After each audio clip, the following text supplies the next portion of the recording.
जान लोगे मेरी ओर, उसके बावजूद भी रेस्पेक्ट नहीं देते आप लोग, बदतमीजी से बात करते हो, मारपीट।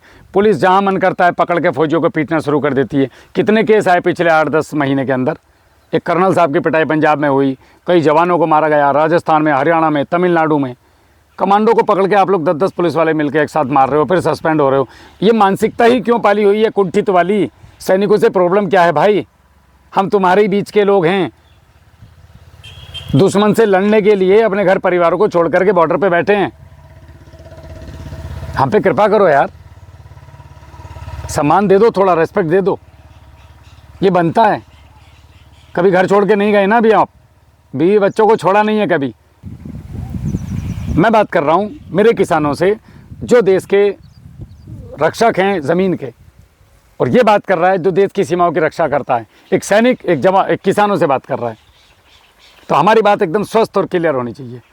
हमें दुनिया के ऐसी की तैसी में किसी से कोई लेना देना नहीं है। मैं मेरे देश के नागरिकों से, मेरे देश की आर्मी के लिए रेस्पेक्ट के लिए बात कर रहा हूँ। एक सैनिक अपनी बहन को किसके ऊपर छोड़ के जाता है? आपके और मेरे, ना कि इसलिए कि तुम गंदी निगाह से उसको देखो। उसको भरोसा है कि मेरे मोहल्ले वाले, पड़ोस वाले, मेरे जिले वाले, मेरे देश वाले लोग हैं जो मेरे परिवार का ध्यान रखते हैं। आप लोग का क्या जवाब होता है? तुम्हारा दिमाग तो घुटनों में होता है। ऐसा नहीं है भाई, इतने सारे वेपन सीखने पड़ते हैं, एक एक हथियार के पार्ट का नाम याद करना पड़ता है, सारी ट्रेनिंग इंग्लिश में है, हल्के में मत लेना फौज को। हम लोग आप लोगों को एटीट्यूड दिखाते नहीं है, वो अलग बात है, क्योंकि हमें हमारी मिट्टी और हमारे लोगों से प्यार है। खैर वीडियो का दिशा चेंज हो गई, बट मैं रिक्वेस्ट करूंगा मेरी टीम से कि इस वीडियो को जरूर डालें। ये मेरे दिल की तमन्ना थी आप लोगों से आकर के इस विषय पर बात करने की। देशभक्ति बंदूक चलाने नहीं होती, जो देश की सेवा कर रहा है उसकी भी थोड़ा सा सम्मान कर लो, वो भी देशभक्ति है। अरे आपकी सुरक्षा के लिए जा रहा था और वो भी अपनी जान देने के लिए। साला कोई गारंटी नहीं है कितना कौन वापस आएगा कौन नहीं आएगा वहाँ से हम लोगों में से। जब सर पे पटका बांधते हैं, बुलेट प्रूफ जैकेट डालते हैं ना, और हथियार कोक करते हैं, उसके बाद पता नहीं होता है इनमें से वापस कौन जाएगा कौन नहीं। और हम ये चीज़ सोचते भी नहीं हैं। आप लोग मरने से डरते हो, हम नहीं डरते। हम मर गए जिस दिन कसम खा ली हमने, तिरंगे के ऐसे लेते शपथ, सर्वोच्च प्राणों का बलिदान करूंगा राष्ट्र के लिए। फिर खत्म कहानी, मौत बहुत साला 50 साल बाद भी आने भी, आज भी आ जाए, देश के लिए जा रहा हूँ। लेकिन शर्म करो यार, तुम उनका मजाक उड़ाते हो। उन्हें ट्रेन में सीट नहीं देते, तुम सीट पे बैठ के जाके चाउमीन खा के जा रहे हो। शाम को पूजा करते हो, भगवान मुझे ये दे दे, अल्लाह ये दे दे। कभी सैनिकों के लिए किया प्रेयर? कभी किसी फौजी के घर गए? कभी जाके पूछा आपके घर में कोई दिक्कत परेशानी तो नहीं, आपका बेटा फौज में है, आपका गन्ना पड़ गया नहीं पड़ा, मैं आपकी मदद करा दूं? नहीं जाओगे। हमसे उम्मीद ये करते हो कि हम सब कुछ छोड़ के तुम्हारे लिए वहाँ जाके मरें, और फिर तुम बहुत बढ़िया वाली माला लेके आओ, 150-200 रुपए की गुलाब के फूलों की माला। एक मेरा पोस्टर बनवाओ बहुत बड़ा वाला, जिस पे राहुल जवान अमर रहे, जब तक सूरज चांद रहेगा राहुल तेरा नाम रहेगा। अबे जिंदों की मत इज्जत कर लो यार। और मरेगी भी कितने दिन करते हो तुम? 13वीं में खेल खत्म।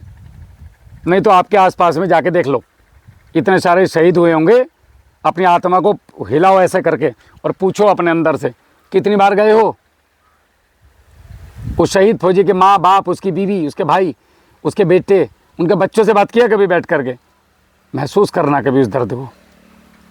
आज भी उसके फोटो को लेके वो छाती से लगा के रोते हैं कि हमारा बेटा होता तो ये काम करता, हमारा बेटा होता तो वो काम करता। तुम्हें शर्म नहीं आती? कभी खुद पे खुद तो शर्म आती होगी ना थोड़ी बहुत। मैं फौजी हूँ, इस दर्द को जिया हूँ 18 साल।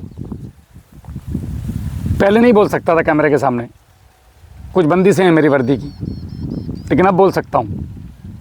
और बोलने के लिए मैं लड़ नहीं रहा आपसे, मैं रिक्वेस्ट कर रहा हूँ, एक प्रार्थना कर रहा हूँ कि अपने देश के सैनिकों को और किसानों को सम्मान दो। इन दोनों से ही देश चलता है भाई।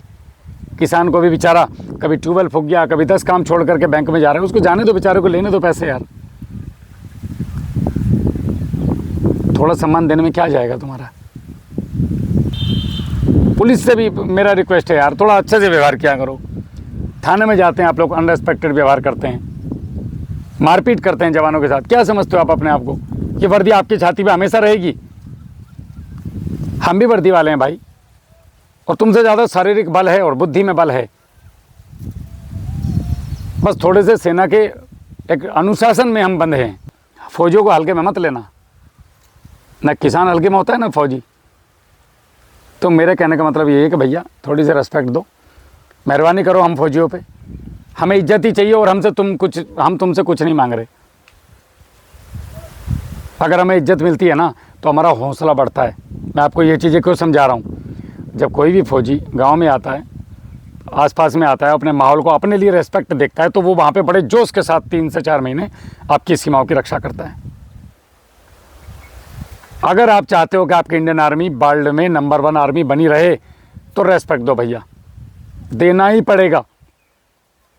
अगर देश की मिट्टी से प्यार है तो, नहीं है तो जो तुम्हारा मन है, जो हो ही रहा है, हमारे साथ मारपीट हो रही है, दुर्व्यवहार हो रहे हैं, करते रहो। खाली कैमरे पे आके जय हिंद बोलना बहुत आसान है भाई, रियल में रेस्पेक्ट देना बहुत मुश्किल है। उम्मीद करूंगा आप लोग रियल में रेस्पेक्ट देंगे और कमेंट में मेरी बात पसंद आई हो तो ज़रूर जय हिंद लिखें, ना पसंद आई तो मुझे गाली ज़रूर देना। जय हिंद।